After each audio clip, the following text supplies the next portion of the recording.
कई लोग सोचते हैं कथा क्यों करवा रहे हैं, बोले भगवान का स्मरण करेंगे इसलिए कथा करवा रहे हैं। लेकिन हम कुछ और सोचते हैं। व्यक्ति की कथा कराने की इच्छा हो और किसी की सुनने की इच्छा हो तो ये उसकी इच्छा नहीं है।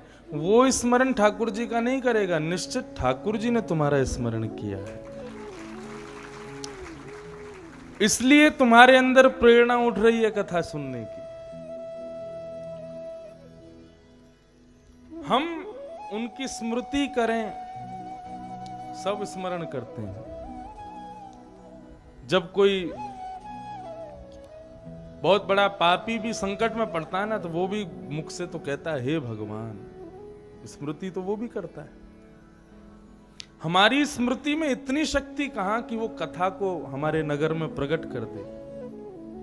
हमें कथा कराने की योग्यता आ जाए, हमें कथा सुनने का बल प्राप्त हो जाए, हमें कथा कहने का बल आ जाए। ये हम ठाकुर जी को स्मरण करने के लिए ये सब क्रिया नहीं करते हैं। निश्चित ही ठाकुर जी हमारा स्मरण कर रहे हैं, इसलिए हमें ये योग्यता प्राप्त है। हमारी श्रीमद् भागवत में धनवान किसको कहा गया? श्रीमद् भागवत में धनवान किसको कहा है? बहुत ध्यान से सुनना। धनवान कौन है? भागवत जी कहती है सकल भुवन मध्य निर्धनास्तेपि धन्या। यदि कोई व्यक्ति धनवान नहीं है लेकिन भक्तिवान है, भाववान है, और सबसे बड़ी बात कहूं प्रेमवान है, प्रेम युक्त है, तो उसके प्रेम के बंधन में बंध के, भक्ति के बंधन में बंध के, भाव के बंधन में बंध के, हरिरपि निज लोकम सर्वथा तो विहाय, हरि सर्वलोक को त्याग करके उसके प्रेम के बंधन में, भाव के बंधन में, भक्ति के बंधन से बंध के उस निर्धन व्यक्ति के हृदय में जाके निवास करते हैं। हरिरपि निज लोकम सर्वथा तो विहाय प्रविशत हृदय तेषाम, उसके हृदय में प्रवेश कर जाते हैं ठाकुर जी। इसलिए सबसे बड़ा धनवान व्यक्ति वो है जिसके हृदय में प्रेम है। और एक बात कहूं, धनवान लोग ज्यादा प्रेमवान नहीं होते, ऐसा देखने को मिला है। जिसके पास धन मद बहुत है उसके पास प्रेम मद नहीं होता,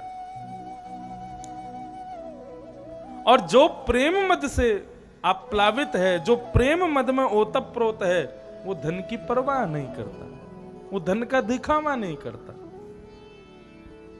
तो खंडवा क्षेत्र के लोग प्रेमवान हैं, प्रेम युक्त हैं, प्रेमवंत हैं।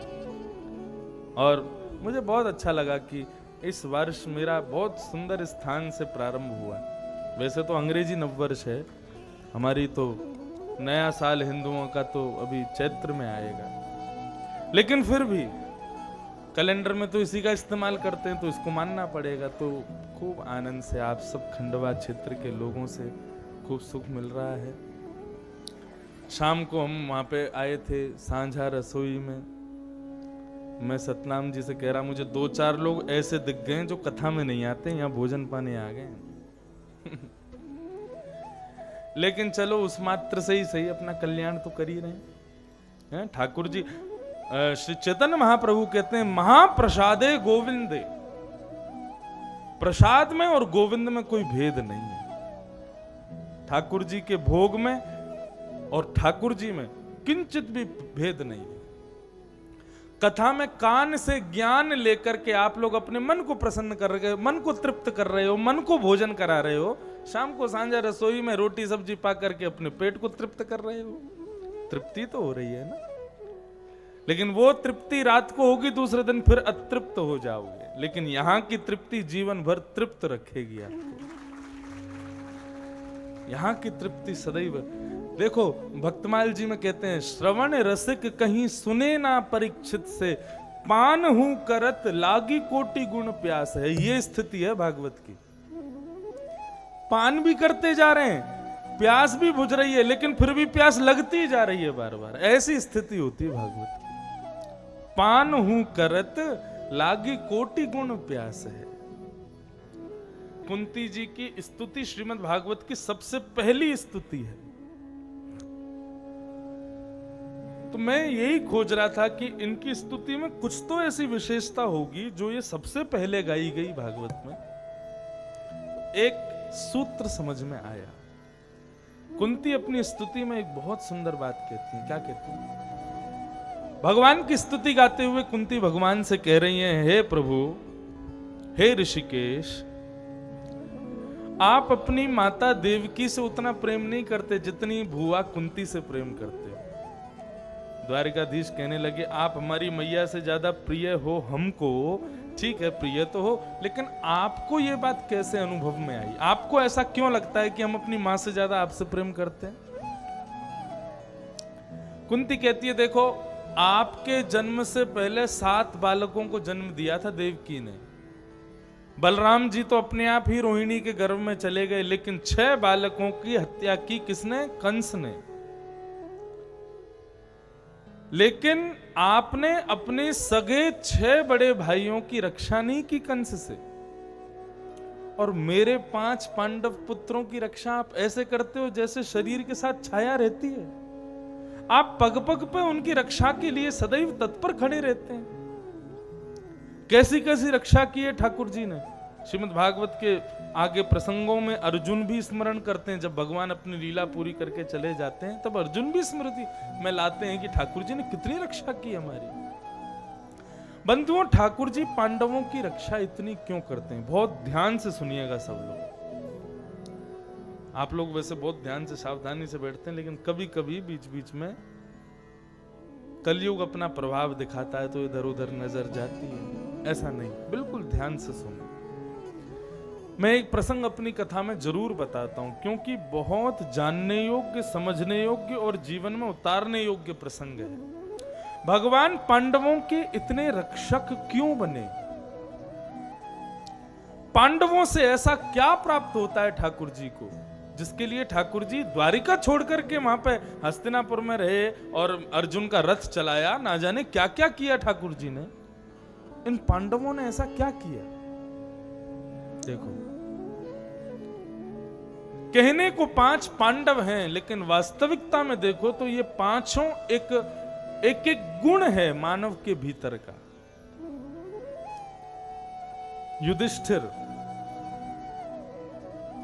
अर्जुन, भीम, नकुल और सहदेव, 5।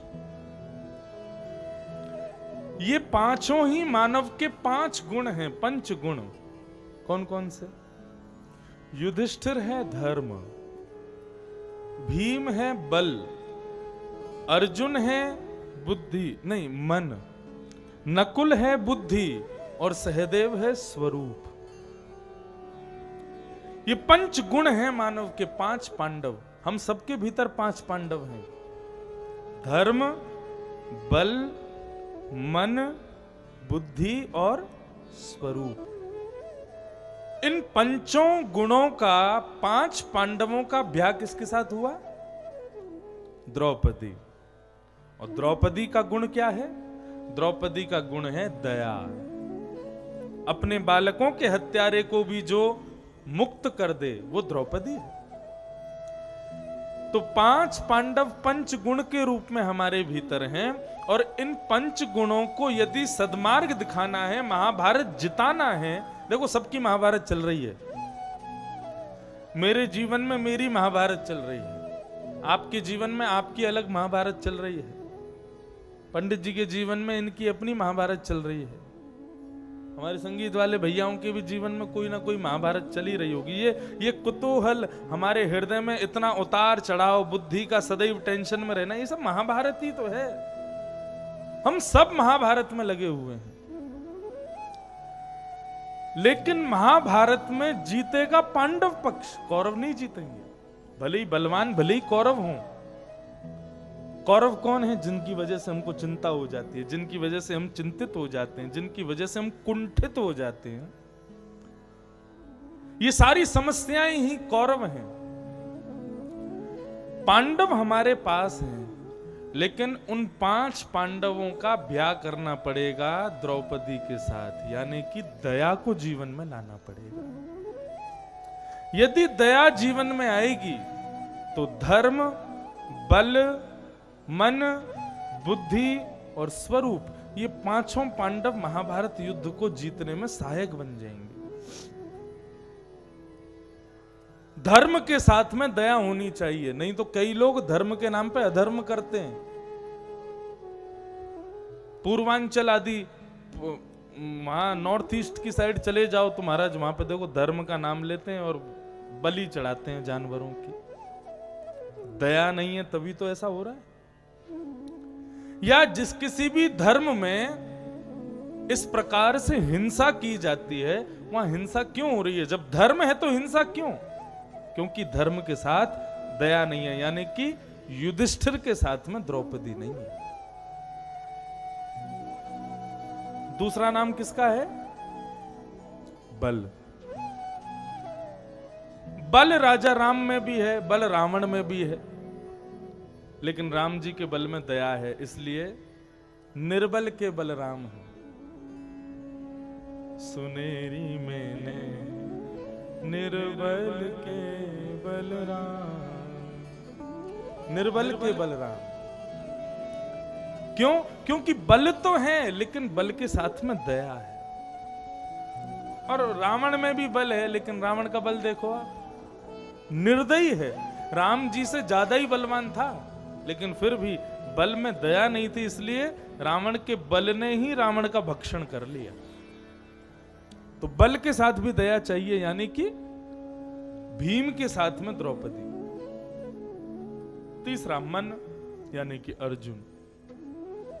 मन में यदि दया नहीं होगी तो आपके बगल में कोई बैठना पसंद नहीं करेगा, आपसे मिलना कोई पसंद नहीं करेगा, आपसे बात करना कोई पसंद नहीं करेगा। और मन में यदि दया आ जाएगी, यानी अर्जुन के साथ यदि द्रौपदी आ जाएगी, तो अर्जुन के जैसे सारथी कृष्ण बने, ऐसे हमारे सारथी, जीवन के सारथी भी कृष्ण बन जाएंगे। इसलिए मन में भी दया होनी चाहिए। धर्म में दया, बल में दया, मन में दया, और फिर आता बुद्धि में दया। बुद्धि में भी दया होगी तो विद्वान बनने के बाद में आप किसी का तिरस्कार नहीं करोगे, किसी को कष्ट नहीं पहुंचाओगे।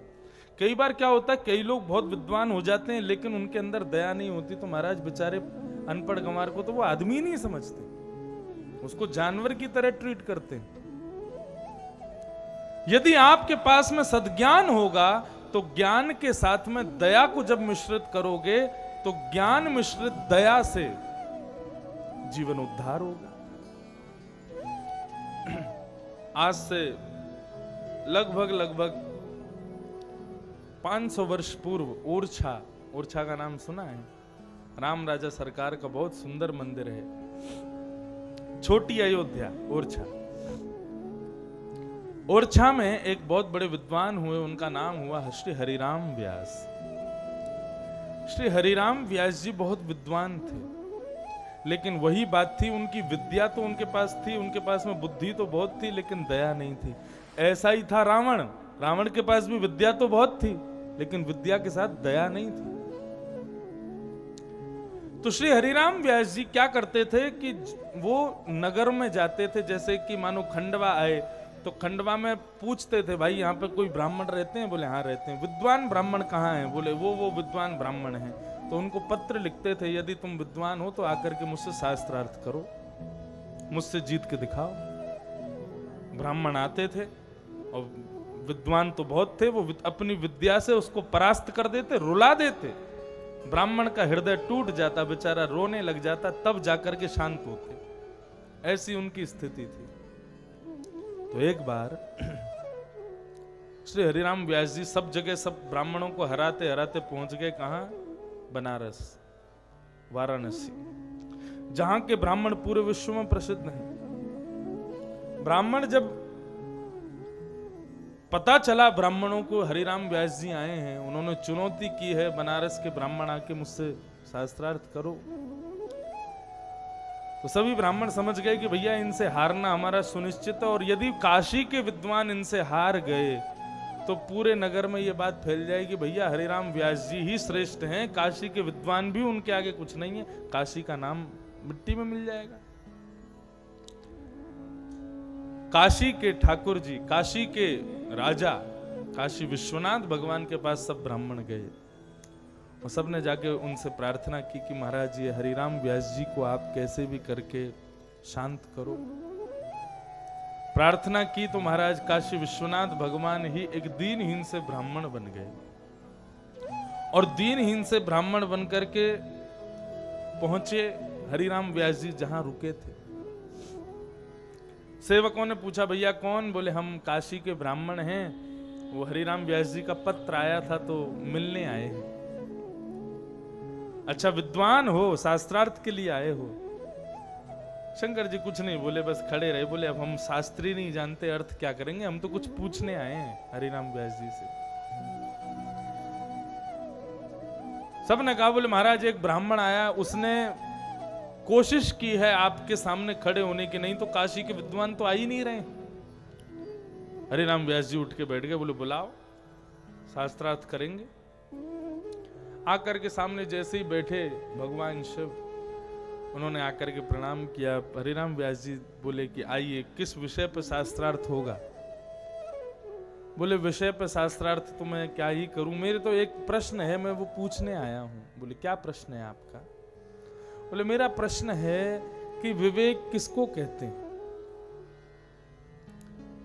हरिराम व्यास जी मुस्कुराने लगे, बोले आप ये क्या पूछ रहे हैं मुझसे, मेरा समय बर्बाद मत कीजिए। बोले समय बर्बाद नहीं कर रहा, मैं पूछ रहा हूं कि विवेक कहते किसको है? हरिराम व्यास जी बोले सद असद का ज्ञान होना यही विवेक है, इसी को विवेक कहते हैं।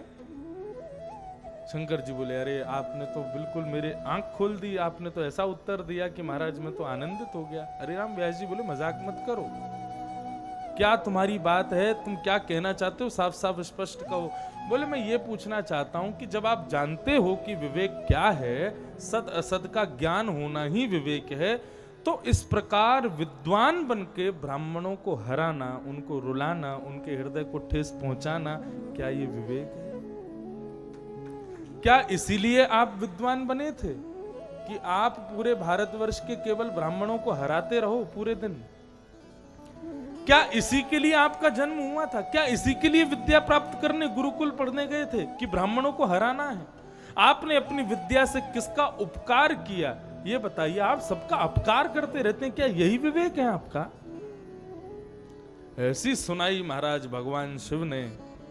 हरिराम व्यास जी चरणों में गिर गए, बोले कि क्षमा करें, लेकिन कोई और ब्राह्मण होता तो मैं प्रत्युत्तर देता, लेकिन आपके सामने मैं बोल नहीं पा रहा हूं। आप कौन हो मुझे बताइए जरूर, क्योंकि भैया ऋते ज्ञानान न मुक्ति, ज्ञानी व्यक्ति से आप ज्यादा देर छुप नहीं सकते। ज्ञानी के चक्षु, क्योंकि वो बिना देखे भी बहुत कुछ जानता है, ज्ञान है ना भीतर, और ज्ञानी व्यक्ति अपने अंदर ज्ञान लिए हुए आंखों से देखता है तो उसको बहुत कुछ अपने आप ही पता चल जाता है। ज्ञानी है, उससे भगवान कैसे छुप सकते हैं? हरिराम व्यास जी ने कहा आप कौन हो, मुझे अपना रूप दिखाओ। इतने में ही महाराज बागंबर लपेटे, त्रिशूल धारी, त्रिपुंड धारण किए हुए, बाल चंद्रमा मस्तक पर विराजमान काशी विश्वनाथ भगवान प्रकट हो गए और श्री हरिराम व्यास जी के सर पर अपने दोनों वरदहस्त रखे और कहा, हे हरिराम व्यास, आप बहुत विद्वान हो, आपकी विद्या बहुत श्रेष्ठ है। इस विद्या से इन भोले भाले ब्राह्मणों को हरा करके इनके हृदय को ठेस मत पहुंचाओ। तुम्हारी इतनी विद्वत्ता ब्राह्मणों को हराने के लिए नहीं है।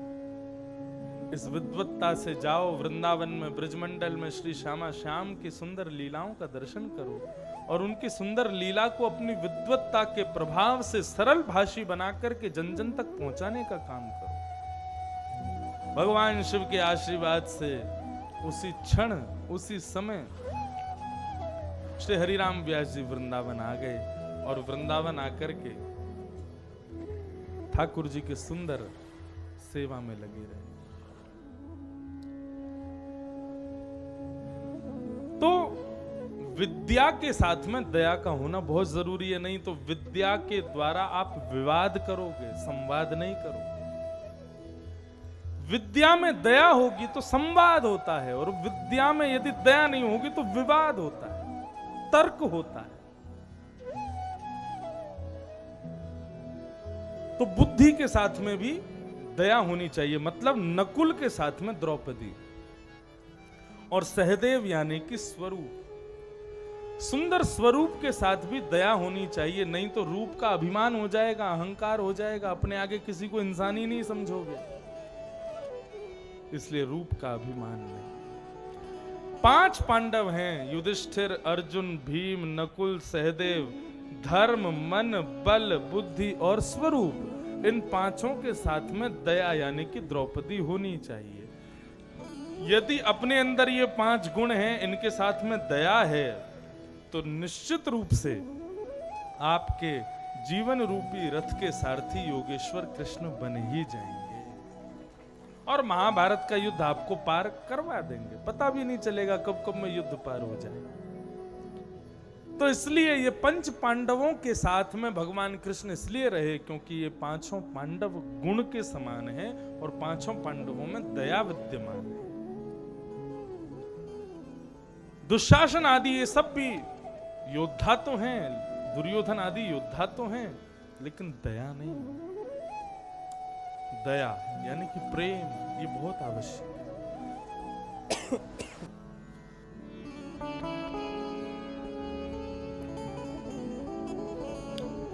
भगवान ने 5 पांडवों का रक्षण किया। तो कुंती स्तुति में कह रही है कि आप देवकी से ज्यादा मुझसे प्रेम करते हो क्योंकि मेरे 5 बालकों की आपने बहुत रक्षा की। लेकिन प्रभु मैं आपसे एक बात कहना चाहती हूं, क्या? त्वयैव नाथेन मुहुर्विपद्गणा। ये एक शब्द त्वयैव नाथेन, कुंती कह रही है कि प्रभु केवल आप ही मेरे नाथ हो और कोई मेरा नहीं है। हम सब क्या कहते हैं? प्रभु आप हमारे हो, प्रभु आप हमारे हो, लेकिन कुंती कह रही है केवल आप ही हमारे हो और कोई अपना है ही नहीं इस संसार। कुंती की स्तुति में सबसे श्रेष्ठ बात यह है, वो कहती है भगवान आप मेरे हो, ऐसा नहीं, आप ही केवल मेरे हो और कोई मेरा नहीं। श्रेष्ठ बात है। कुंती ने भगवान की स्तुति गाई, भगवान ने कुंती जी के ऊपर कृपा की और फिर भगवान कहने लगे अब हम द्वारिका जाएं, अब तो सब ठीक हो गया, उत्तरा का गर्भस्थ शिशु भी बच गया, पांडव सब हस्तिनापुर जीत गए, कुंती बुआ आपने भी अपनी मन की बात कह दी, अब सब कुछ व्यवस्थित है, अब मैं द्वारिका जाऊं।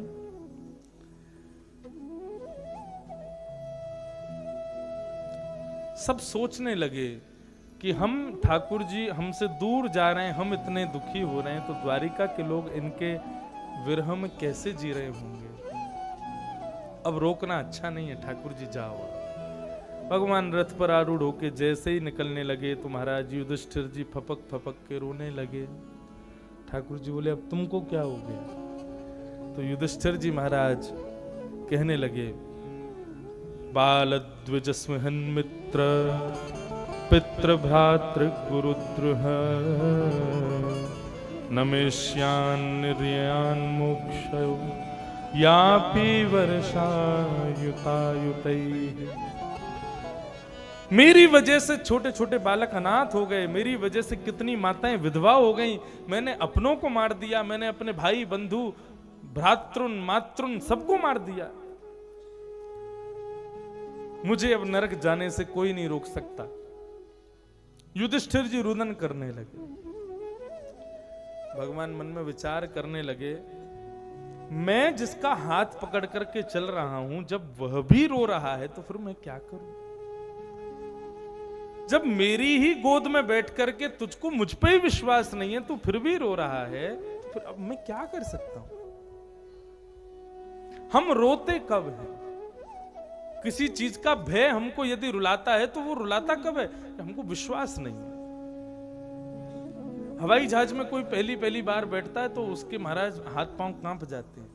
क्यों? जैसे हवाई जहाज उड़ता है, आकाश में पहुंचता है तो उसको डर लगता है, कहीं हम गिर तो नहीं जाएंगे, कहीं हम नीचे पटक तो नहीं जाएंगे, कहीं हमारा कुछ हो तो नहीं जाएगा, ऐसे डर लगा रहता है, पेट में कुछ ना कुछ होता रहता है। लेकिन धीरे धीरे धीरे धीरे सफर करते करते करते जो उड़ाने वाला पायलट है उसके प्रति हमारा विश्वास प्रगाढ़ हो जाता है, जबकि हम उसको देखा नहीं, हम उसको जानते नहीं, हमको नाम भी नहीं पता। कई बार अनाउंसमेंट भी होती है पायलट कौन है, फिर भी हमको याद नहीं रहता कौन उड़ा रहा है भाई जहाज, लेकिन हमको फिर भी उस गद्दी के ऊपर विश्वास है जिस पर वो पायलट बैठा है, हमें लगता है ये उड़ा के ले जाएगा। और विश्वास का परिणाम जैसे हवाई जहाज उड़ता है, आकाश में पहुंचता है, हम नींद आ जाती है, सो जाते हैं, क्यों? हमको विश्वास है। लेकिन कोई व्यक्ति हवाई जहाज में बैठ करके, रेल में बैठ करके भी डरे, बस में बैठ करके भी डरे, तो उसका मतलब क्या? उसको चालक पर विश्वास नहीं। महाभारत युद्ध पूर्ण हो गया, सब कुछ सुखद संपन्न हो गया, ठाकुर जी अपने यहां जाने लगे और युधिष्ठिर रो रहे हैं। इसका मतलब क्या है? भगवान समझ गए इसको मुझ पर विश्वास नहीं, अब भी इसको अविश्वास है कि मेरा कल्याण होगा कि नहीं।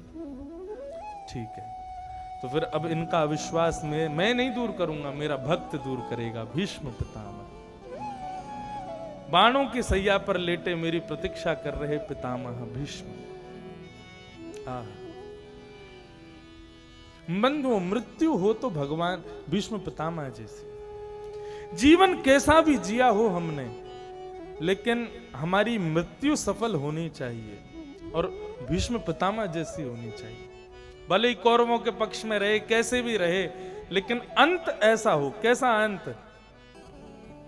सत्य बता रहे हैं हम आपको, न धन संपत्ति सुख ये कुछ भी मत मांगना, एक चीज बस मांगनी है ठाकुर जी से। क्या? हे प्रभु, आप चाहे सुख दो दुख दो सब स्वीकार है, लेकिन हम आपसे केवल एक ही प्रार्थना करते हैं, हमारा जब भी अंतिम समय आवे, हम जब भी इस संसार को अलविदा कह रहे हों, इस संसार से जा रहे हों, उस क्षण पत्नी बच्चे सब ये सब अदृश्य हो जाए, मुझे दिखे ही नहीं, आप दिखना, बस आप आ जाना। मैं जीवन भर पाप करूं, पुण्य करूं, अच्छा करूं, बुरा करूं, जो कुछ भी करूं, सबको क्षमा करते हुए, केवल ऐसा भी नहीं कहूंगा 1-2 घंटे के लिए आ जाना, अंतिम श्वास निकल रही हो, बस प्राण निकलने वाले हो, उस समय आप सामने आकर के खड़े हो जाना, बस अंतिम श्वास निकल रही हो और उस समय ठाकुर जी सामने खड़े हो जाएं, बस उनको देखते हुए प्राण निकल जाएं। आपको पता है हम लोग कंठी माला क्यों पहनते हैं? हम लोग ये सुंदर सुंदर नामी, जैसे आजकल वृंदावन में आप जाओगे तो वहाँ भगवान के नाम युक्त बढ़िया तुलसी मालाएं मिलती हैं, उनको लोग गले में धारण करते हैं। मुझे एक महात्मा जी ने तो भक्तमाल पहनाई, भक्तमाल जी का छोटा ग्रंथ, वो एक तुलसी के बढ़िया काष्ठ में उसको मढ़वा के और वो माला बना के दी, बोले इंद्रेश जी आप इसको हमेशा पहन के रखो। इनका परिणाम क्या होता है? तो भक्तमाल जी का तो प्रभाव ऐसा बताते, वहां तो वर्णन है कि अंतिम श्वास जब निकल रही हो और उस समय हमारे कंठ में, हमारे हृदय में कोई इस प्रकार से कोई सद वस्तु यदि विद्यमान हो, विराजमान हो, तो अंतिम समय जब समीप आता है तो वो साक्षात सामने प्रकट हो जाते हैं, हमको साथ ले जाने के।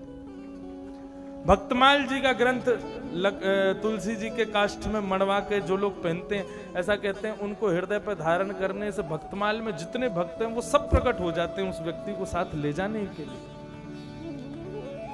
हम तो अपने कंठ में शालिग्राम जी पहनते हैं, श्री आज इनको दर्शन भी कराए सरदार जी को, केवल कथा में धारण करते हैं क्योंकि शालिग्राम भगवान है, उनका नियम है, लेकिन फिर भी वो कंठ में विराजमान रहते हैं।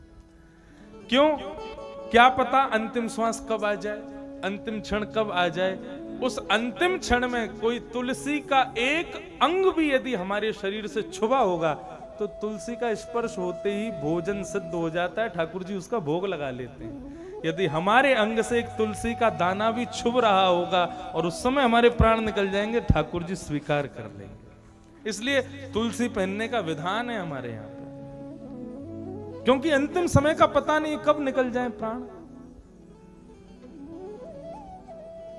तुलसी की व्यवस्था नहीं हो रही हो, आदि कोई अच्छी चीज गले में नहीं धारण कर पा रहे हो, तो भैया कंठ का सबसे बड़ा हार है स्तुति।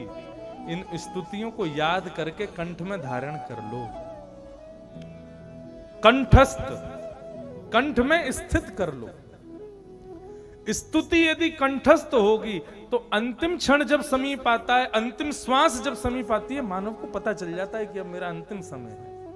उस समय कंठ में स्थित जो स्तुतियां होती हैं वो अपने आप प्रकट हो जाती हैं और उनके प्राकट्य से भगवत प्रकट हो जाते हैं और भगवान के प्राप्त होते ही फिर तो वैकुंठ धाम की प्राप्ति निश्चित है।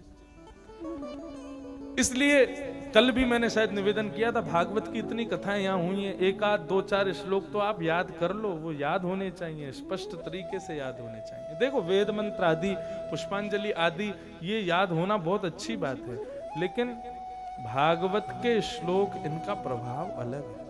ये साक्षात कृष्ण है, याद करो। तो भीष्म पितामह बाणों की सैया पर लेटे हैं, उनको इच्छा मृत्यु का वरदान है। जब तक उनकी इच्छा नहीं होगी तब तक मर नहीं सकते। तो अपनी इच्छा मृत्यु के वरदान का सदुपयोग करते हुए भीष्म पितामह अपने प्राण नहीं निकाल रहे। बोले क्यों नहीं निकाल रहे? बोले ठाकुर जी जब सामने आ जाएंगे उनको देखते हुए प्राण निकालूंगा, अपने इस जन्म को सफल बनाऊंगा। भगवान युधिष्ठिर आदि को लेकर के भीष्म पितामह के पास गए। बाणों की सैया पर लेटे हुए भीष्म पितामह ने जैसे ही देखा तो दूर से ही पीतांबरी लहराती हुई दिख रही है, घुंघराले केश दिखाई दे रहे हैं, मोर मुकुट धारण किए, शंख चक्र गदा पद्मधारी द्वारिकाधीश आ रहे हैं उनके सन्निकट। उनके मंगलमय स्वरूप को देख करके उनके अंग से प्रकट होने वाली सुगंधी को अपनी नासिका में धारण करके भीष्म पितामह आनंदित हो रहे हैं। आहा, ठाकुर जी सामने आकर के खड़े हो गए। भीष्म पितामह के नेत्र सजल हो गए। बस अब ऐसे ही खड़े रहो, आपको देखते देखते अपने प्राण त्याग दूंगा, मैं अपना जन्म सफल मान लूंगा। भीष्म पितामह ठाकुर जी को देखने लगे। यहाँ युधिष्ठिर पांडव आदि सब सोचने लगे ये भीष्म पितामह ठाकुर जी को देखते देखते प्राण त्याग देंगे और हमको जो ये हम जो इतने विचलित हो रहे हैं हृदय से कि भाई हमने इतने लोग मार दिए, उसका ज्ञान हमको कैसे मिलेगा, वो हमारा भाव दूर कैसे होगा। ठाकुर जी के आगे आकर के पांडव खड़े हो गए। जैसे ही पांडव सामने आ गए तो भीष्म पितामह ने पांडवों को देखा, उनके नेत्रों में आंसू देख करके पांडवों से कुछ पूछा नहीं, आंखों के आंसू से ही समझ गए कि ये अविश्वास के कारण रो रहे हैं। इनको ठाकुर जी पर विश्वास नहीं है, अपने किए हुए महाभारत युद्ध की इनको ग्लानि हो रही है। भीष्म पितामह बोले युधिष्ठिर तुम रो क्यों रहे हो? बोले कि हमने बहुत बड़ा अपराध कर दिया, कितनी माताएं विधवा हो गई, कितने बालक अनाथ हो गए, आदि आदि सब बात कहने लगे। भीष्म पितामह बोले जो तुम्हारे पीछे खड़ा है इस पर जरा भी किंचित मात्र भी विश्वास है तुमको? ए युधिष्ठिर, तुम जिसको अपना शांतिदूत मानते हो ये शांतिदूत नहीं है। अर्जुन, तुमने इसको सारथी बना लिया अपना, ये तुम्हारा सारथी नहीं है। नकुल सहदेव भीम, तुम अपना छोटा भाई जिसको समझते हो ये किसी का भाई नहीं है। युधिष्ठिर बोले तो फिर कौन है ये? भीष्म पितामह कहते हैं एष वै भगवान साक्षात दद्यो नारायण कुमार। साक्षात नारायण है ये, भगवान है ये। युधिष्ठिर आदि देखने लगे तुम भगवान हो? ठाकुर जी बोले हम बचपन से यही बोलते आए कि हम भगवान है, किसी ने विश्वास किया ही नहीं। हम सबको बोलते हम भगवान है। गोपियां कहती तुमने कालिया नाग कैसे मार दिया, पूतना कैसे मार दी, अरे गिरिराज पर्वत कैसे उठा लिया। मैंने कहा मैं भगवान हूं। सब बोले अरे हाँ आयो बड़ो भगवान, अपने घर में बनियो भगवान, तू कोई भगवान नहीं। रघुनाथ जी ने अपने संपूर्ण जीवन चरित्र में एक बार भी नहीं कहा मैं भगवान हूं, लेकिन फिर भी सब उनको भगवान मानते रहे। और बाल कृष्ण भगवान ने अपने पूरे द्वारिका तक की लीला में 1000 बार कहा कि मैं भगवान हूं, लेकिन कोई विश्वास ही नहीं करता।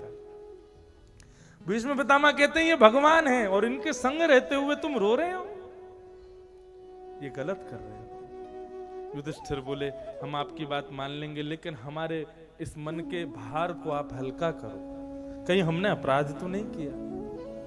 भीष्म पितामह ने फिर उनको ज्ञान उपदेश किया, 5 प्रकार के धर्म बताए, दान धर्म, राज धर्म, योग धर्म, स्त्री धर्म, मोक्ष धर्म, स्त्री धर्म और भगवत धर्म, ये 5 धर्म। सबसे पहला दान धर्म। दान असद को नहीं करना चाहिए, बहुत सोच विचार के किसी सद व्यक्ति को ही दान करना चाहिए, क्योंकि दान करने से हमारी गति बिगड़ती संभलती है। यदि किसी असद को दान किया, आपने किसी को दान किया और वो पैसा ले जाकर के उसने कोई असद वस्तु खरीद ली, असद वस्तु खरीद के खाई पी, तो फिर भोगना आपको पड़ेगा। इसलिए दान बहुत सोच समझ के करना चाहिए। हमारी सदगति और दुर्गति दोनों दान में विद्यमान है। कुपात्र दानाच भवेद दरिद्रम दरिद्र भावेन करोति पापम पाप प्रभावा नरकम प्रयाते पुनर्दरिद्री पुनरेव पापी। किसी दरिद्र को दान देने से हम भी दरिद्र हो जाते हैं, इसलिए किसी सत्पात्र को ही दान देना चाहिए। जो पिता अपने पुत्र के लिए संपत्ति इकट्ठा करता है, संपत्ति पुत्र को नहीं देनी चाहिए, संपत्ति पात्र को देनी चाहिए। यदि पुत्र पात्र नहीं है तो उसको संपत्ति नहीं देनी चाहिए, या तो उसको पात्र बनाओ तब संपत्ति प्रदान। दान के बारे में कहा, फिर राजधर्म बताया। बोले राजधर्म में सब लोग आपस में लड़ते झगड़ते हैं, एक दूसरे को मार देते हैं कुर्सी पर बैठने के लिए। बोले यही राजधर्म है, उन लोगों को पाप भी नहीं लगता ये करने में। स्पष्ट लिखा है, भ्रातापि भ्रातरम हन्यात ये न घोर तरस्ततः।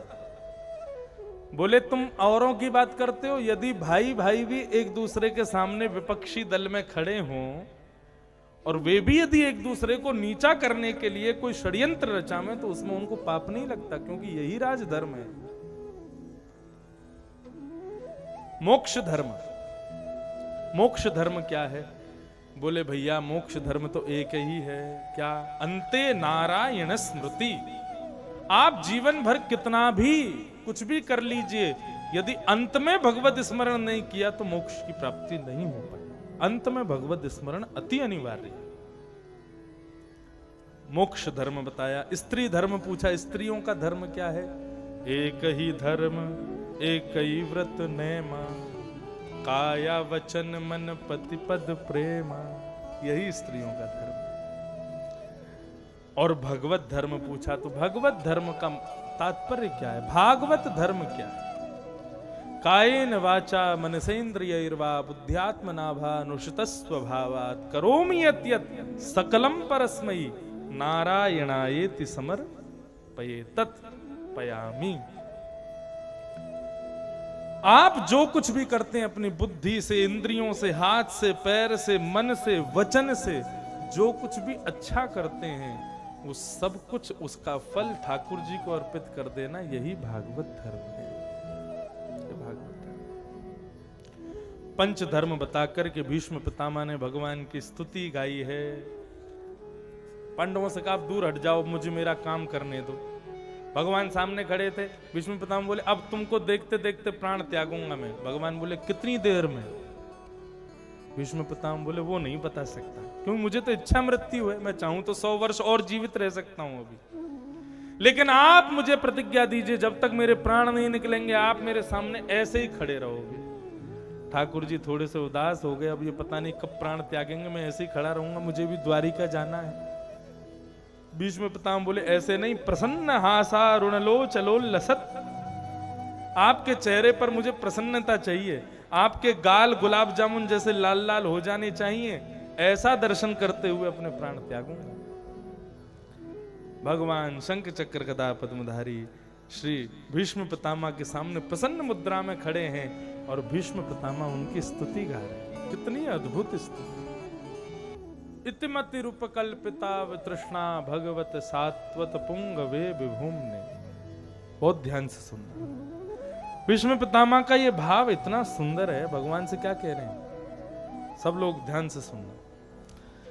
देखो भगवान की भक्ति में नयापन होना बहुत जरूरी है। एक सी भक्ति रोज करेंगे ना तो एक दिन भगवान भी कहते हैं भाई ठीक है तुम तो बस नियम का पालन कर रहे हो। हमारी भक्ति में नयापन क्या आया? हम पहले ऐसे करते थे, अब हम ऐसे करते हैं। तो नयापन का मतलब ये नहीं है कि तुम क्या कहते हैं आरती सीधी घुमाते थे तो उल्टी घुमाओ। नयापन का मतलब है अपने भाव में कुछ नवीनता लाना। उससे भगवान जल्दी रीझते हैं। ऐसा नहीं है कि एक साथ नियम रहेगा तो रीझेंगे नहीं, रीझ जाएंगे, लेकिन कुछ न्यूनेस रहेगी, कुछ नया रहेगा तो ठाकुर जी भी उतावले रहे, भाई कल पता नहीं क्या करने वाला है ये। ठाकुर जी भी चिंता में रहे कि कल पता नहीं उत्सव में क्या होगा, कल मेरी सेवा कैसे करेगा। एक नया भाव, नित्य ठाकुर जी को नूतन भाव अति प्रिय है। भीष्म पितामह ने साधारण स्तुति नहीं गई, कितनी अच्छी बात कहते हैं। क्या कहते हैं? हे प्रभु, अब मेरे जीवन का अंत हो रहा है, इति मैं जाते जाते वो करना चाहता हूं जो मैंने कभी नहीं किया। भगवान बोले क्या? बोले मेरी एक कुंवारी बेटी है, उसका ब्याह। भगवान बोले भीष्म पितामह बाल ब्रह्मचारी, तुमने ब्याह किया नहीं, बेटी और हो गई तुम्हारी। कहां से आई बेटी? भीष्म पितामह जोर से मुस्कुराए और कहने लगे, बोले ठाकुर जी आपने ना सबको एक बेटी दे रखी है। कौन सी बेटी? मति, बुद्धि। ये हम सबकी एक बेटी है। बेटी किसको कहते हैं? जो पिता से अपनी सारी इच्छाएं पूरी करवावे, वही बेटी। और बेटा कौन? जो माँ से अपनी सारी इच्छा पूरी करवावे, वो बेटा। बेटा माँ को प्यारा होता है, बेटी माँ को, बेटी पिता को प्यारी होती है। तो भीष्म पितामह कह रहे हैं कि आपने प्रत्येक मानव को एक बेटी दी है, तो पुरुषों को एक बेटी दी है, माताओं को एक बेटा दिया, बिना ब्याह के हम सबके एक एक बालक है। मति, ये अपनी इच्छाएं, अपनी जिद हमसे पूरी करवाती है बार बार। लेकिन जब बेटी का ब्याह हो जाता है, जब जमाई राजा आ जाते हैं, तो फिर बेटी अपनी इच्छा पिता से पूरी नहीं करवाती, अपनी जमाई, अपने पति की इच्छा पूरी करवाती। जो उसके पति की इच्छा होगी वो बेटी की इच्छा, फिर बेटी की इच्छा पिता पूरी करता है। भीष्म पितामह बोले मैं हूं पिता, मति है बुद्धि, और जब जमाई आप बन जाओगे तो ये संबंध से मेरी भक्ति हो जाएगी। मेरी मति रूपी बेटी से आप ब्याह कर लो। देखो कितना नयापन। भगवान बोले वाह भाई भीष्म पितामह, तुम्हारी इस बात से हम बड़े प्रसन्न हैं। लेकिन अब जब तुम ब्याह करने बैठे हो तो भैया कन्या वर्यते रूपम, कन्या तो रूप से ब्याह करती है। तुम्हारी बेटी को हम पसंद है कि जबरदस्ती ब्याह कर रहे हो? मति को, बुद्धि को ठाकुर जी पसंद भी तो होने चाहिए कि जबरदस्ती उनसे संबंध बनाओगे। भीष्म पितामह कहते हैं त्रिभुवन कमनम तमाल वर्णम रविकर गौरवराम वरम दधाने वपुरल ककुलावृताननाब्जम विजय सखे रतिरस्तु मेन विद्या। त्रिभुवन कमनम, मेरी बेटी, आपके पीछे तो तीनों भुवन पड़े हुए हैं प्रभु, मेरी बेटी को आप पसंद क्यों नहीं होगे? एक तो आपका सांवला स्वरूप, और उस पर भी आप ये पीली पीतांबरी पहन लेते हो तो इतने सुंदर लगते हो, कौन नहीं रिझेगा। हमारे वृंदावन में तो कहते हैं हे कृष्ण लला तुम होते लली तो गले कट जाते करोड़न के। ए कन्हैया तुम लाला हो तो ही ठीक है, कहीं लाली होते तो करोड़ों के गले कट गए होते तुम्हारे स्वरूप को देखकर। कैसे सुंदर हमारे लाल जी। तो ठाकुर जी बहुत सुंदर हैं हमारे, कौन नहीं न्योछावर होता उन पर। उनके रूप माधुरी को देख के किसका मन नहीं अटकता उन पर। मेरो मन गिरधर छवि पे अटक्यो, ललित त्रिभंगी चाल पे चल के चिबुक चारू गड़ी ठटक्यो। ठाकुर जी कैसे? बोले चिंबुक, और हम लोग कौन? हमारा हृदय है लोहा। जैसे ही राधारमन जी के पास जाते हैं सोई महाराज गुरुत्वा वो ऐसे खींचने लगते हैं हमारे हृदय को अपनी ओर। किसका मन नहीं जावे? भीष्म पितामह बोले मेरी मति तो आपकी हो चुकी है, अब इससे ब्याह करो।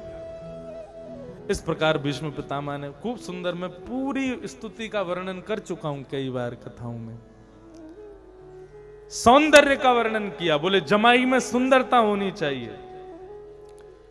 फिर भगवान बोले सुंदरता देख के जमाई से ब्याह कर देने में पिता की योग्यता नहीं, शौर्य भी होना चाहिए जमाई में। भीष्म पितामह बोले आपसे बढ़िया शौर्यवान कौन होगा? कैसा शौर्य? बोले युधितुर कर जो विधुम्न विश्व क्वचिलुलित श्रम वार्य अलंकृताश्य मम निशित शरीर विविद्यमान त्वचि विलसत कवचेस्तु कृष्ण आत्मा। आपसे बढ़िया शौर्य किसका होगा? क्यों? बोले महाभारत युद्ध में कौरव पक्ष के बड़े बड़े योद्धाओं ने खूब बाण मारे अर्जुन को, लेकिन एक बाण भी अर्जुन का स्पर्श क्यों नहीं कर पाया? क्योंकि सारथी रथ के आप थे। आप इतनी द्रुत गति से रथ को चलाते थे कि अर्जुन को एक बाण स्पर्श नहीं कर पाया। आपसे बढ़िया शौर्यवान कौन होगा? मेरी बेटी खूब रक्षा करोगे आप उसकी, इसलिए आपसे ही ब्याह होना चाहिए। सुंदरता देख ली, शौर्यता देख ली, भगवान बोले स्वभाव भी अच्छा होना चाहिए जमाई का। सुंदर हो, शौर्यवान हो, जब स्वभाव अच्छा नहीं हो, नक फुल्ला हो तो क्या करेंगे? 9 ग्रह होते हैं, 9 ग्रह नहीं 10 ग्रह होते हैं, 10वां ग्रह जमाई होता है। 9 ग्रह उतर जाते हैं, 10वां ग्रह कभी उतरता ही नहीं, जब चढ़ता है चढ़ाई रहता है ऊपर ही।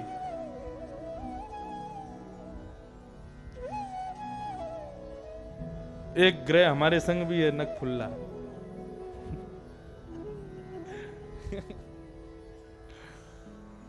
तो महाराज जमाई जो हो उसमें उसका स्वभाव मधुर होना चाहिए। अरे कल को बेटी के परिवार के वाले आएंगे तो उनसे प्रेम से मिले, उनका सम्मान करे, ऐसा होना चाहिए जमाई। स्वभाव अच्छा होना चाहिए। ठाकुर जी कहते हैं आपसे बढ़िया स्वभाव किसका होगा? भीष्म पितामह बोले आपसे बढ़िया स्वभाव किसी का है ही नहीं। बोले क्यों? बोले सेवक स्वामी से कह रहा है मेरा रथ लेके आ जाओ, और आप तुरंत रथ लेके आ गए। सेनयोर भयोर मध्य रथम स्थापय मेच्युत, गीता में अर्जुन कहता है मेरे रथ को ले जाकर के उभय सेना के बीच में खड़ा कर दीजिए। प्रार्थना नहीं करता आपसे, आपको आदेश करता है, और आप क्या करते हो? तुरंत रथ लेके आ जाते। इससे बढ़िया स्वभाव और किसका होगा प्रभु? आप स्वामी होकर के भी अपनी प्रभुता छोड़ देते हो, इतना बढ़िया स्वभाव। मेरी बेटी तो आपसे ही ब्याहेगी। इस प्रकार से भीष्म पितामह ने पूरी स्तुति गाते हुए अपनी मति को ठाकुर जी के चरणों में अर्पित किया, और उनके भाव में, उनकी दृष्टि में अपनी मति रूपी बेटी का ठाकुर जी से ब्याह कन्यादान करके भीष्म पितामह ने अपने प्राणों का परित्याग कर दिया। बोलो भक्त वत्सल भगवान की जय। ऐसे श्री भीष्म पितामह को हम प्रणाम करते हैं। आगे प्रसंग में आया कि ठाकुर जी द्वारिका पहुंचे। द्वारिका के लोग भगवान के विरह में मानो उनके प्राण निकल चुके थे। ठाकुर जी ने जाकर के अपने पांचजन्य शंख का जैसे ही नाद किया तो मानो द्वारिका के लोग प्रसन्न हो गए, सबके प्राण पुनः वापस आ गए। सब आनंद से ठाकुर जी का स्वागत करने लगे। यहां पर अब उस बालक ने जन्म लिया जिस बालक के गर्भ में प्रवेश करके भगवान ने रक्षा की थी। उत्तरा के गर्भस्थ शिशु का जन्म हुआ जिसका नाम है परीक्षित। परीक्षित जी का जन्म हुआ। जन्म लेते ही महाराज ब्राह्मण आए। ब्राह्मणों ने आकर के परीक्षित जी के गुण का गान किया। बोले भैया ब्राह्मणों का सेवक होगा, जगत प्रतिपालक होगा, प्रहलाद की तरह भगवत भक्त होगा, आदि आदि सब बातें कही। राम जैसा माता पिता की आज्ञा का पालनकारी होगा। युधिष्ठिर जी बोले हमारे इस बालक में आप सब गुण ही गुण बता रहे हो, इसमें कोई अवगुण नहीं है क्या? क्योंकि बंधुओं संसार में गुण युक्त ही मानव हो ऐसा हो ही नहीं सकता। हर व्यक्ति में कोई ना कोई दुर्गुण तो है, इसीलिए उसका जन्म हुआ है पृथ्वी पर। ये बात मैं आपको स्पष्ट रूप से कह दूं। यदि कोई केवल सद्गुण युक्त होगा तो पृथ्वी पर क्यों आएगा? स्वर्ग में रहेगा। सद्गुण युक्त व्यक्ति स्वर्ग में रहते हैं, दुर्गुण युक्त व्यक्ति नरक में रहते हैं, और सद्गुण दुर्गुण दोनों से युक्त व्यक्ति पृथ्वी पर रहते हैं। चाहे कितने भी बड़े मठाधीश हों, कितने भी बड़े पद पर क्यों ना बैठे हों, दुर्गुण उनमें भी कोई ना कोई होगा। लेकिन हमारी दृष्टि किसी में दुर्गुण देखे नहीं, ये हमारा दायित्व बनता है। युधिष्ठिर जी ने पूछा इस बालक में सब सद्गुण है, कोई दुर्गुण नहीं है? ब्राह्मणों ने बताया। बोले तक्षकादात्मनो मृत्युम द्विज पुत्रोपसर्जिता प्रपत्स्यत उपश्रुत्य मुक्त संग पदम हरे। तक्षक सर्प के दंशन से आपके इस बालक की मृत्यु होगी। और तक्षक सर्प तब तक नहीं डसता जब तक कोई ब्राह्मण का अनादर ना कर दे। तो आपका ये बालक जरूर ब्राह्मणों का अनादर करेगा। लेकिन चिंता की कोई बात नहीं है। प्रपत्स्यत उपश्रुत्य मुक्त संग पदम हरे। लेकिन इस पर किसी ब्राह्मण की ही कृपा होगी, किसी वैष्णव की कृपा होगी, ये भगवान की कथा सुनते सुनते परम धाम को प्राप्त हो जाएगा। आपको चिंता करने की आवश्यकता नहीं।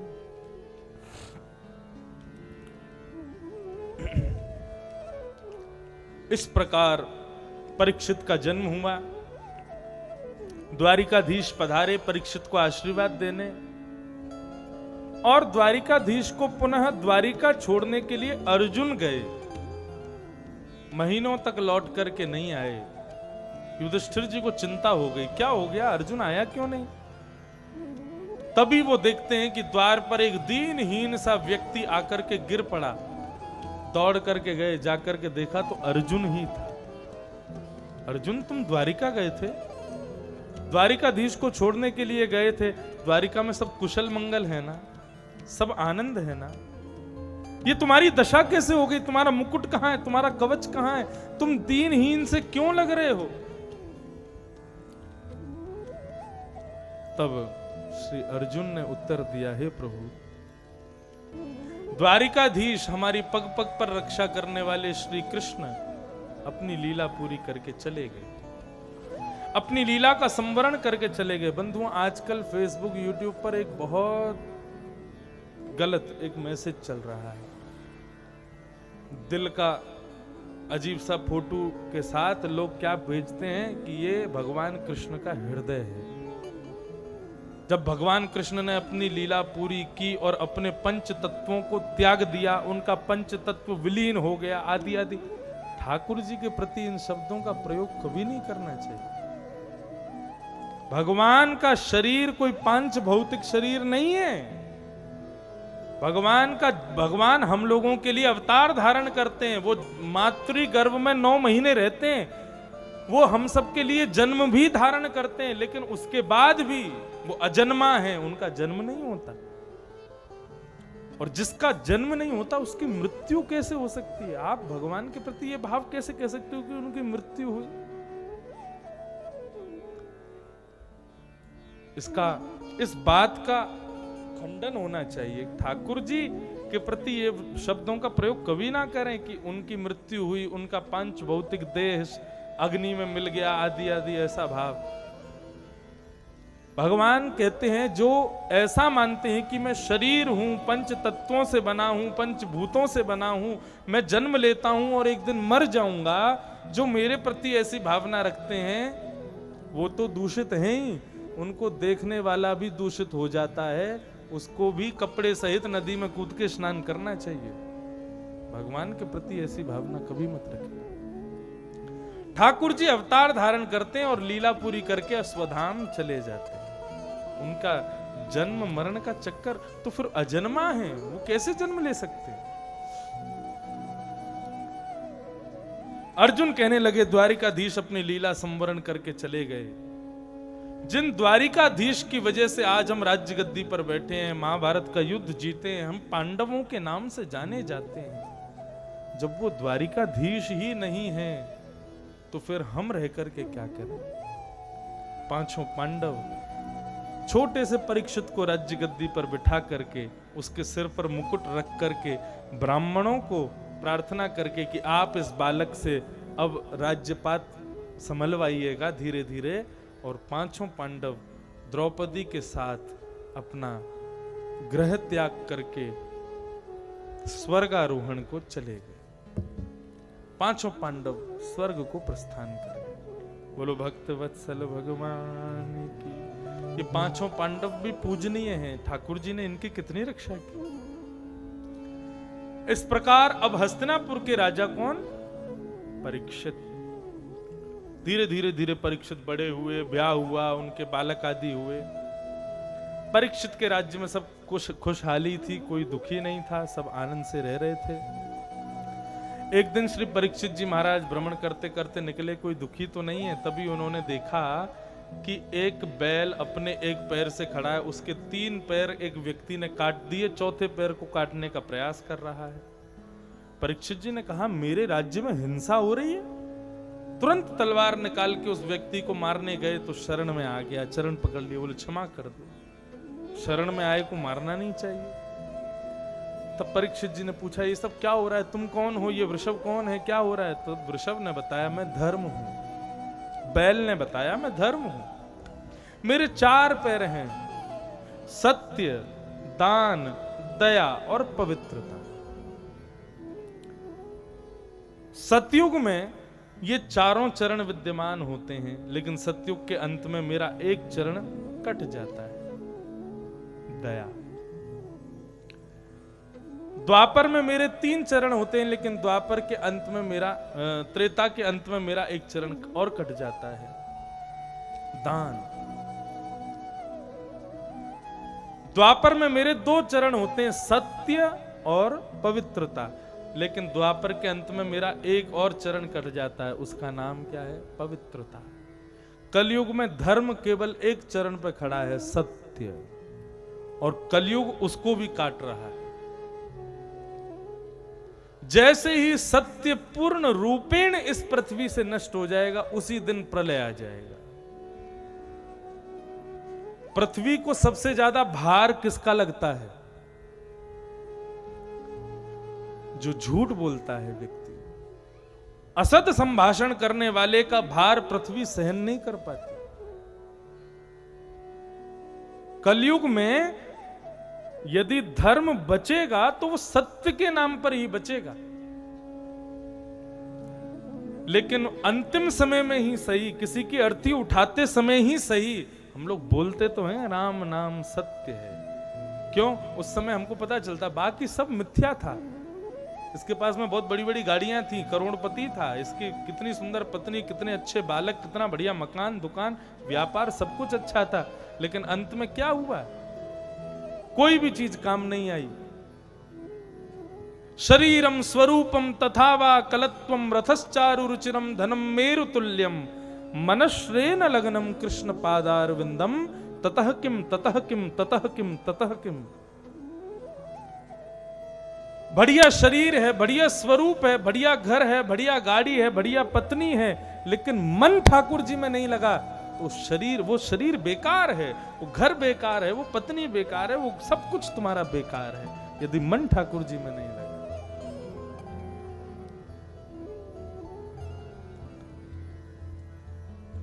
हम किसी भी रूप में सही, अंतिम क्षण कोई मर जाता है, उस समय हमको अंदर से लगता तो है भाई एक दिन सबको जाना है। सत्य को कहीं तो स्वीकार करते हैं, और जहां सत्य को स्वीकार किया जा रहा है उसी की वजह से आज तक धर्म थोड़ा बहुत बचा है। जिस दिन इतना भी सत्य स्वीकार नहीं होगा, उसी दिन प्रलय आ जाएगी और कलयुग समाप्त हो जाएगा।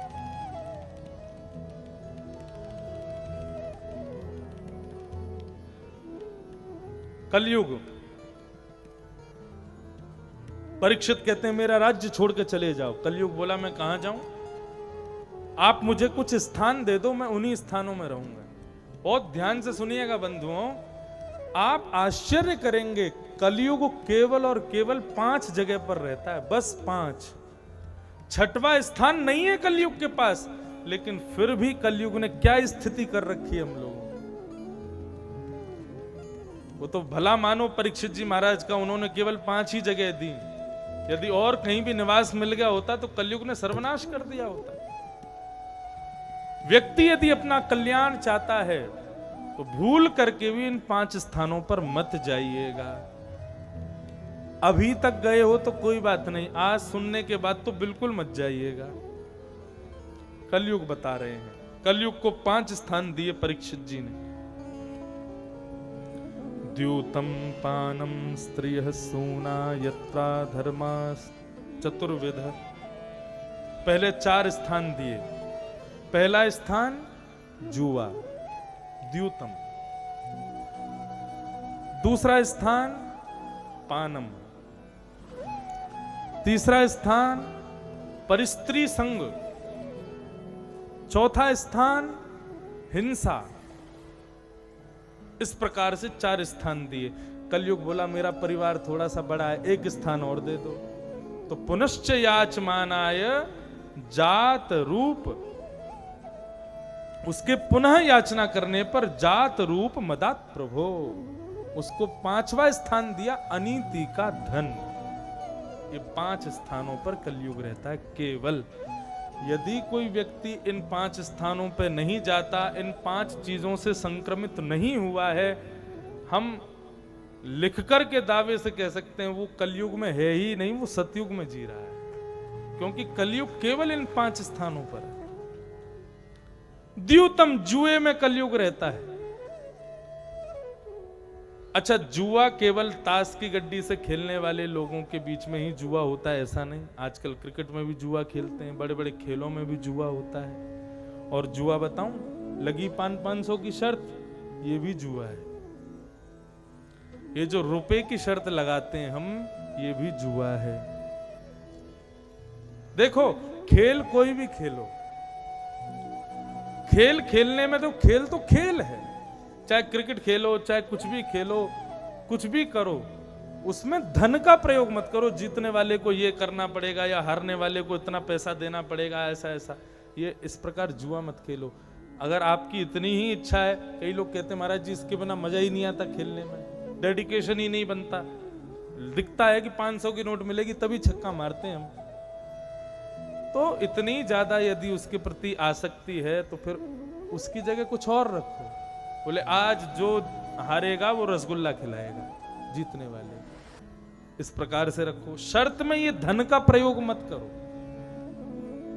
कचौड़ी खिलाएंगे, भोजन कराएंगे, मां घुमाएंगे, ओमकारेश्वर दर्शन कराएंगे, इंदौर ले जाएंगे, आदि आदि ये सब कीजिए, लेकिन धन के प्रलोभन में किसी भी प्रकार की खेल को, जुए को अंजाम मत दो। वो कलयुग का रूप ले लेगा। कली का निवास है और कली आते ही सबसे पहले मस्तिष्क को बिगाड़ता है। तो जुआ, द्यूतम, जुए में कलयुग रहता है। दूसरा पानम, हमारी जीव को जो वस्तु नहीं देनी चाहिए उन वस्तुओं को जीव को प्रदान करने में कलयुग का निवास है। तंबाकू, गुटखा, बीड़ी, सिगरेट, मदिरा और मांस भक्षण, ये सब कलयुग का निवास है इनमें। जो लोग इस प्रकार से अपने मुख को अपवित्र करते हैं उनके अंदर कलयुग निवास कर जाता है। गुटखा, तंबाकू आदि इनका सेवन जो लोग करते हैं उनके अंदर कलयुग निवास निश्चित रूप से कर जाता है। ये जीव सरस्वती का आसन है, इस पर किसी भी असद वस्तु को लेके मत जाओ। यहाँ पे बढ़िया घी को विराजमान करो, दूध को विराजमान करो, और क्या कहते हैं दही को विराजमान करो, चाय को भी कर लो। वैसे तो वर्ज्य है, लेकिन अब क्या ही कहें। तथा सचाहम, चाय भी ठीक ही है, लेकिन फिर भी उसका भी जितना हो सके परहेज करो। व्यसन कुछ भी नहीं होना चाहिए जिससे व्यसन बने। जीव का सबसे बढ़िया व्यसन तो हरिनाम है। तो व्यसन ठाकुर जी के नाम का चाहिए। जीव पर संसार के व्यसन नहीं। देखो, व्यसन वो करो जो ठाकुर जी की ओर मोड़े। जिस व्यसन को करने से संसार की तरफ आपकी निष्ठा बढ़े, वो व्यसन श्रेष्ठ है। तो पहला कलयुग का निवास जुए में, दूसरा कलयुग का निवास पानम, और तीसरा कलयुग का निवास पर स्त्री संग में।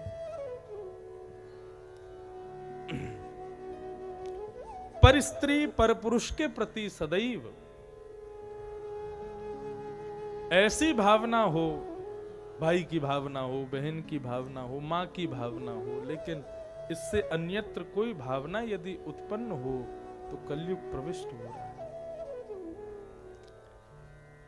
द्यूतम पानम स्त्रियः सून यानी कि हिंसा, लड़ाई झगड़ा मार काट, इन सब में भी कलयुग निवास करता है। और पुनश्च याचमानाय जातम रूप मदात प्रभु, ये जो पुनश्च याचन किया कलयुग ने, तो पांचवें रूप में उसको स्थान के रूप में अनीति का धन मिला।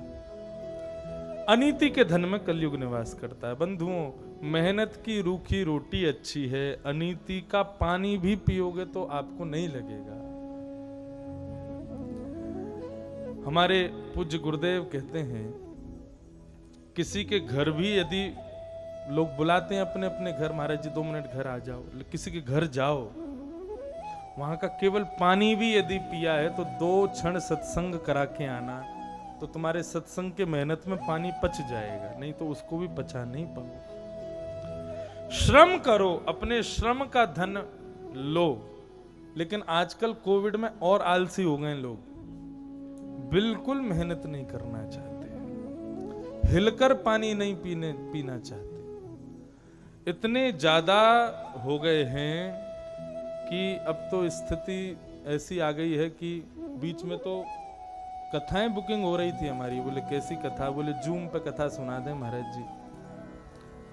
हमने कही हमारे संग संगीत वाले रहते हैं, सब ब्राह्मण आदि रहते हैं, बोले सबका पेटीएम कर दिया करेंगे। रोज सबको दक्षिणा दी जाती है ना, कई जगह कथाओं में होना चाहिए, सबको कुछ ना कुछ रोज तिलक करके दिया जाता है।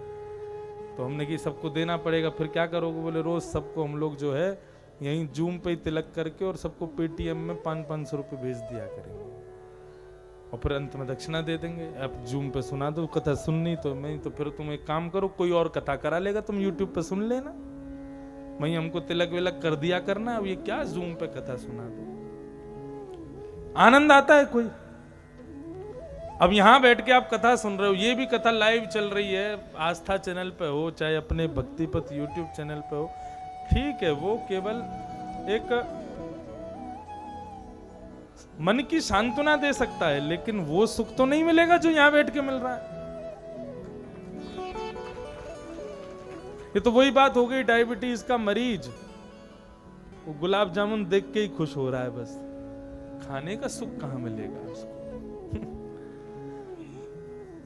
तो आलसी नहीं, उद्यम कीजिए, उद्यम करके धन कमाइए, उस धन में नारायण का निवास है, और बिना उद्यम किए जो धन मिलता है उसमें कलयुग का निवास है। तो 5 स्थान कौन कौन से? द्यूतम, पानम, स्त्रिय, सूना, अनीति, धन, ये 5 स्थानों में कलयुग निवास करता है। जिनको अपना भला चाहते हैं, जो अपना भला करना चाहते हैं, वो भूल के भी इन 5 को कभी स्वीकार ना करें। इस प्रकार से 5 स्थान दे दिए, परीक्षित स्वयं भटक गए।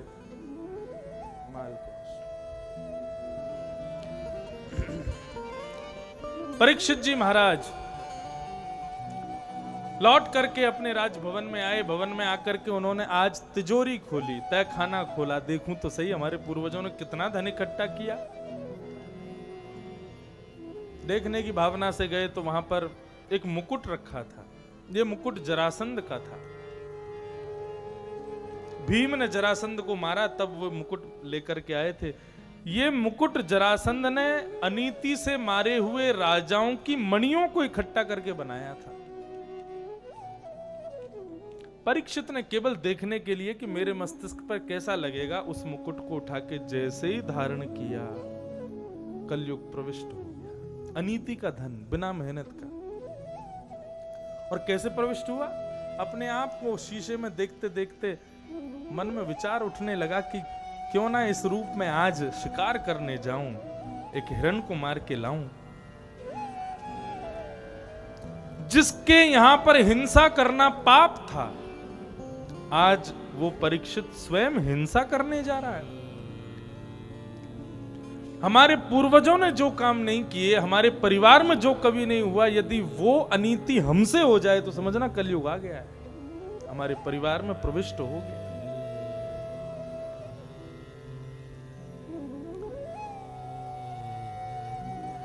श्री परीक्षित जी महाराज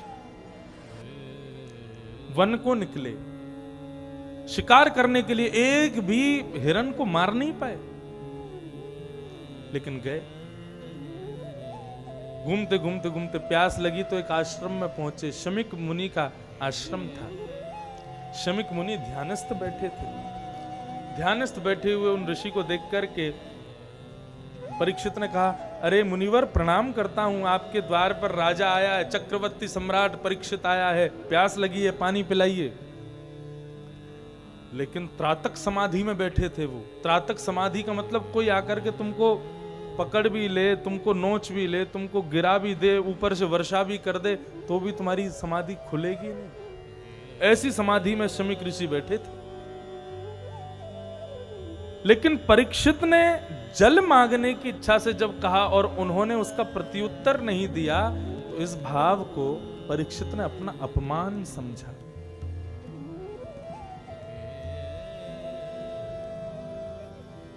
अपमान किसको बोध होता है? जिसको बहुत सम्मान की इच्छा होती है उसको अपमान बोध होता है। जिसको सम्मान की इच्छा ही नहीं होती उसको अपमान लगता ही नहीं है। अब कोई व्यक्ति है वो सोचे कि मैं जो है खंडवा में कथा चल रही है, वहां जाके बैठ जाऊंगा तो मुझको देख के सरदार जी खड़े हो जाएंगे, माला लेके आएंगे, मुझे पहनाएंगे, व्यास जी को मेरा नाम लिख के देंगे, महाराज जी इनका नाम बोल देना और मुझे उचित स्थान दिया जाएगा बैठने के लिए। ऐसा वो मन में सोच के आया कि मुझे इतना सम्मान मिलेगा। अब वो कथा में आया, ना तो सरदार जी ने उसको देखा, ना माला पहनाई, ना कुछ नाम बुलवाया, बेचारा पीछे ही कहीं बैठ गया, तो उसको कथा समझ में थोड़ी आएगी। नाक खुला के बैठा ही रहेगा। हमसे पूछा भी नहीं, हम आए, हमको बोला भी नहीं, और हमको एक बार भी ये भी नहीं कहा, महाराज जी को परिचय तक नहीं कराया मेरा। तो अपमान का बोध उसी को होता है जिसके अंदर बहुत सम्मान पाने की इच्छा होती है। लेकिन इस अपमान से यदि बचना चाहते हो तो सम्मान की इच्छा त्याग दो। सम्मान की जब इच्छा ही नहीं होगी तो फिर कोई अपमान भी कर देगा ना, तो आपको पता भी नहीं चलेगा कि मेरा अपमान हुआ है क्या। सम्मान से बचो।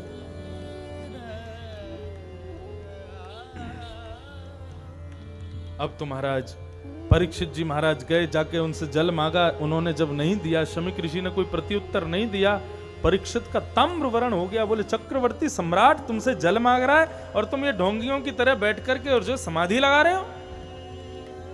एक मरा हुआ सर्प पड़ा था, अपने बाण से उठा करके शमीक मुनि के गले में डाल दिया। बोले, इसी के लायक हैं आप। और ऐसा करके परीक्षित चले गए। छोटे छोटे बालकों ने यह दृश्य देखा। शमीक मुनि के पुत्र श्रृंगी जल में, नदी में स्नान कर रहे थे, उनको जाके बताया।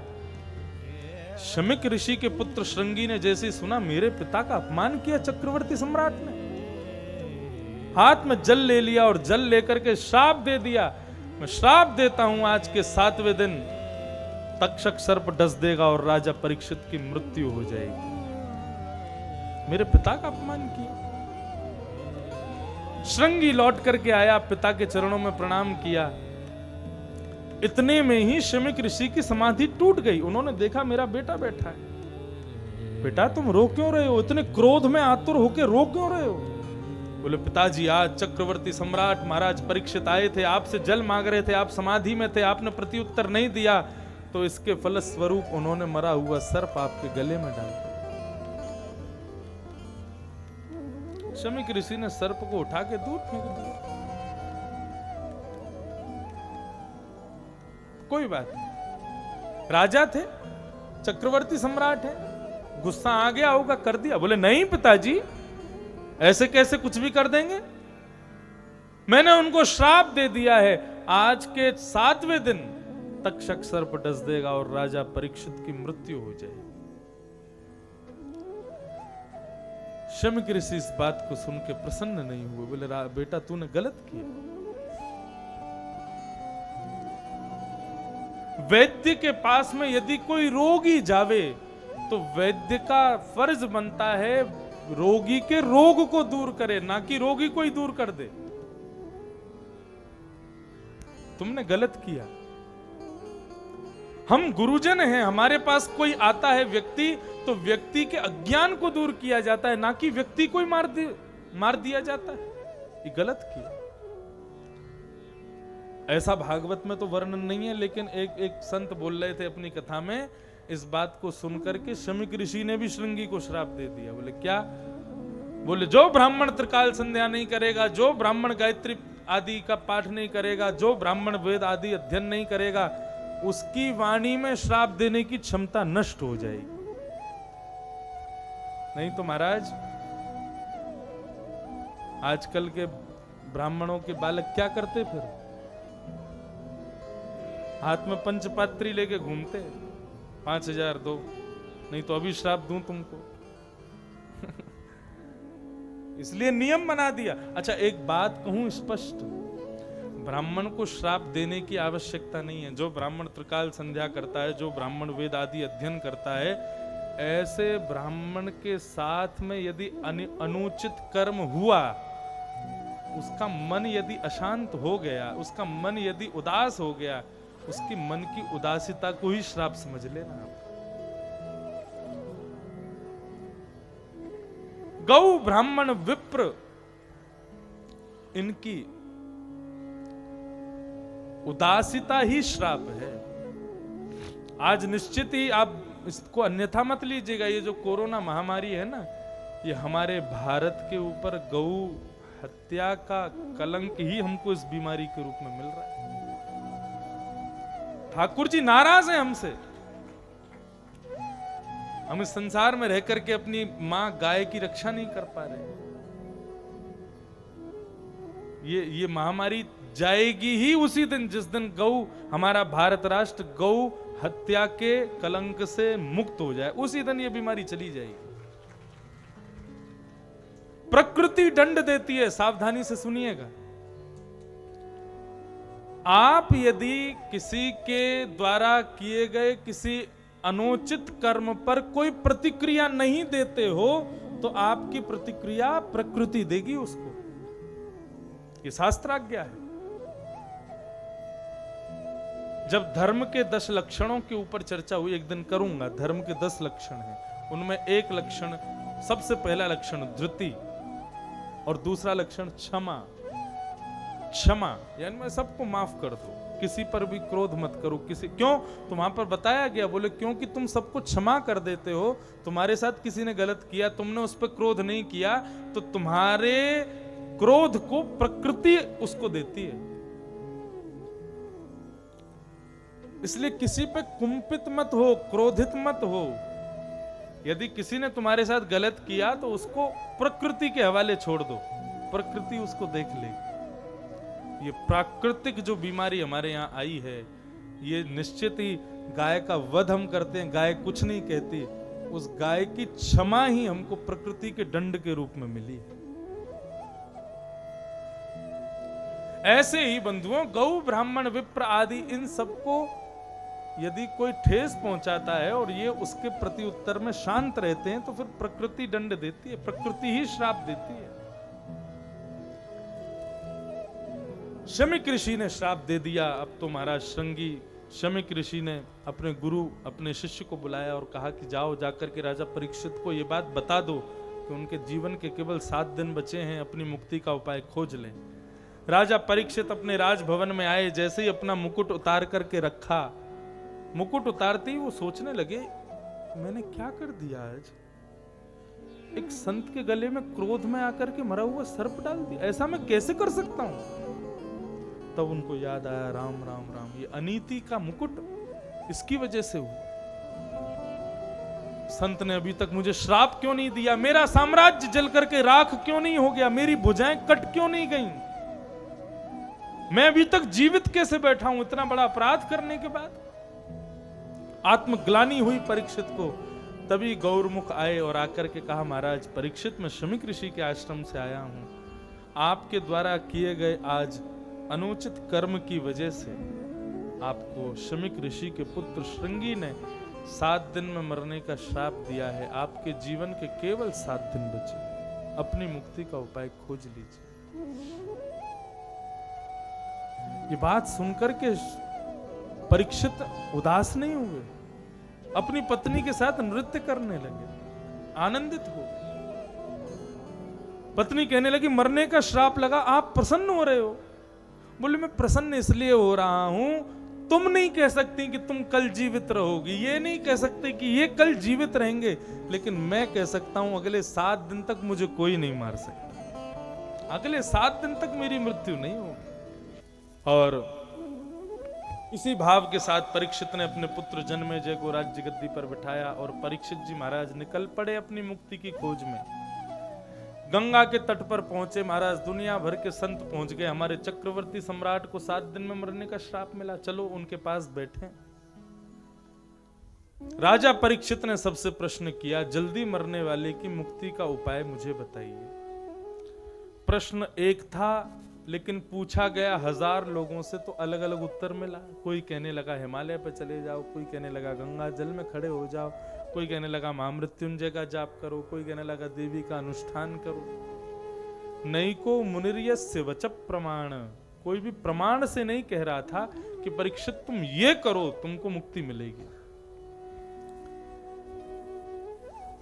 जब कोई भी उत्तर नहीं दे पाया, तब उस सभा में आगमन हुआ श्री सुखदेव जी महाराज का। श्री सुखदेव जी महाराज की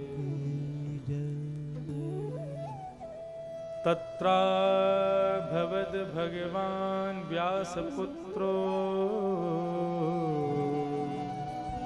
सब लोग हाथ जोड़ के सुखदेव जी का स्वागत करो। तत्रा भवद भगवान व्यासपुत्रो यदिच्छया गामटमानो न भिक्षत अलक्षलिंगो निजलाभ पूर्णो निजलाभ तुष्टो व्रतस्य वालैरवधूत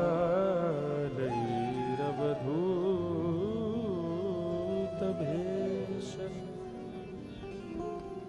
तभी वहां पर आगमन हुआ वेद व्यास जी के पुत्र श्री शुकाचार्य जी का, श्री सुखदेव जी महाराज।